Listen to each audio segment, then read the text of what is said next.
గౌరవనీయులు కోనిదాల పవన్ కళ్యాణ్ గారు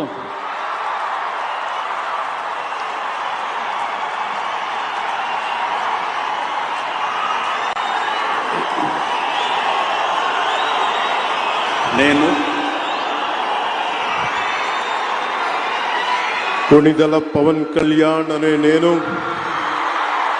శాసనం ద్వారా నిర్మితమైన భారత రాజ్యాంగం పట్ల నిజమైన విశ్వాసం విధేయత చూపుతానని, భారతదేశ సార్వభౌమాధికారాన్ని సమగ్రతని కాపాడుతానని, ఆంధ్రప్రదేశ్ రాష్ట్ర మంత్రిగా నా కర్తవ్యాలను శ్రద్ధతో అంతఃకరణ శుద్ధితో నిర్వహిస్తానని, భయం గాని పక్షపాతం గాని రాగద్వేషాలు గాని లేకుండా రాజ్యాంగాన్ని శాసనాలని అనుసరించి ప్రజలందరికీ న్యాయం చేకూరుస్తానని దైవ సాక్షిగా ప్రమాణం చేస్తున్నాను.